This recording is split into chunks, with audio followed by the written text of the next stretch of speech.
We've been doing this since 1990. We've moved probably 20,000 guests now.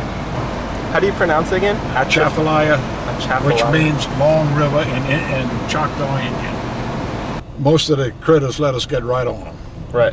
And but if the airboats go in there, you won't see them. Hey, I'm Brett. Some people call me the Amtrekker. Really? I'm just a guy with a list. I left my home, I left my job, and now I'm traveling the country with nothing but a backpack full of technology and a whole lot of faith in the kindness of strangers. I don't spend any money on lodging, which makes for some interesting nights, and I'm not going home until everything is crossed off the list. Call me a nomad, call me a vagrant, or call me Amtrekker.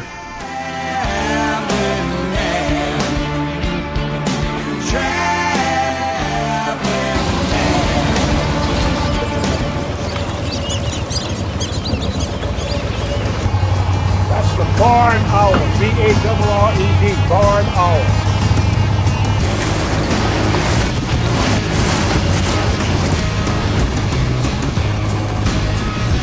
That's too small to be.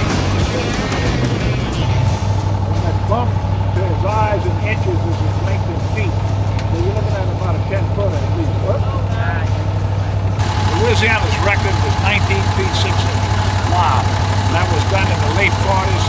McElhenney of Tabasco fame took it. And I've seen him 16, 17 feet.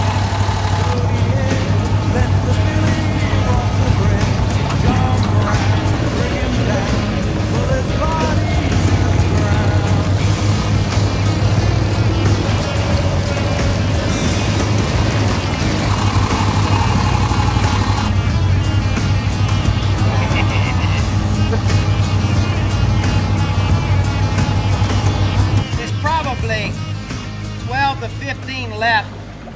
This is from last year's hatchlings right here. Hear the distress it's doing. Mama's gonna move them after this, I know. She'll actually put them in her mouth or on her back and move them. There's probably about 8 or 10 this big that hang around right here. That's from the year before last. This was hatched out in September of this past year. They only grow maybe a few inches every year until they start getting bigger than they'll live to be 100 years old, and a male will get almost 20 feet long, female will get about 9 to 10 feet long. These are just little small. You want to hold it and take a picture. I don't mind everybody holding it. Don't be scared. He can bite you. I mean, he's going to draw blood with little razor sharp teeth he's got. You're safe in the boat. They don't like boats.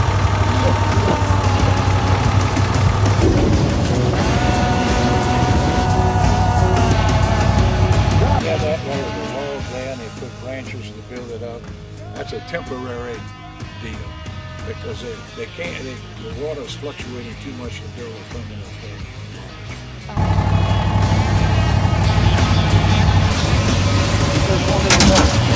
Oh, wow.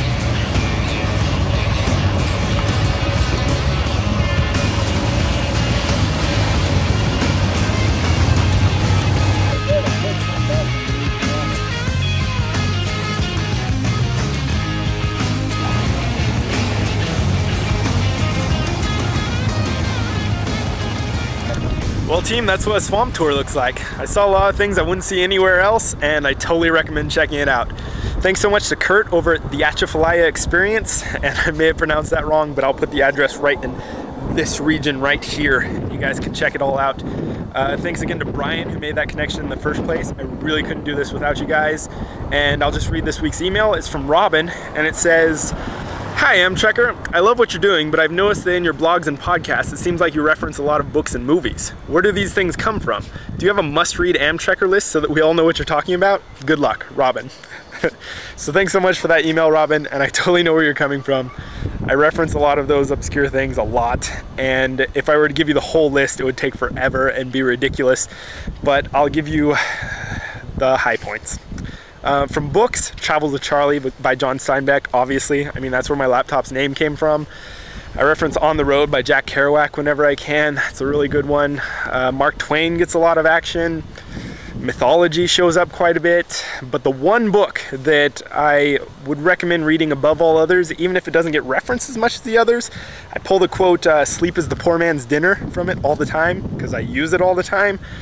The Three Musketeers by Alexander Dumas. You guys have to check that out. Awesome. Best book ever written, bar none. As far as movies, again, that would be such a long list and it would get ridiculous. So the one thing that I quote the most often that no one ever knows where it comes from, and then I feel ridiculous for quoting it at all, the Clerks cartoons by Kevin Smith. They used to run on ABC. They're on DVD now. You guys should go check those out. And oh man, I'll just end it right there or else it's gonna go on forever. So thanks so much for that email, Robin. If you'd like to send an email to the podcast, send it over to www.amtrekker.com. That's 5 W's and H. If you like those mnemonic devices, it's who, what, where, when, why, and how. 5 W's and H. See how clever that is? And if you want to be one of the friends over at www.myspace.com/Amtrekker, you get a new bulletin every time something new goes up on the site, which is every day as far as the blogs are concerned. And then every Wednesday, 6 p.m. Pacific time, there's a new podcast. So make sure you check those out. And those blogs are always filling in the holes that the podcast misses. So those you can find over at www.amtrekker.com. Thank you guys so much for all your help, and I'll see you next week. Take care. Zu stauen. Ist das jetzt auch jetzt höher da durch das Wasser oder machen Sie da so eine Sperre oder wie machen Sie das? Yeah, Kurt. What? I'm just assuming that was a question. I was waiting for the answer. Yeah. What's that? Never mind. He's Go ahead. just teasing.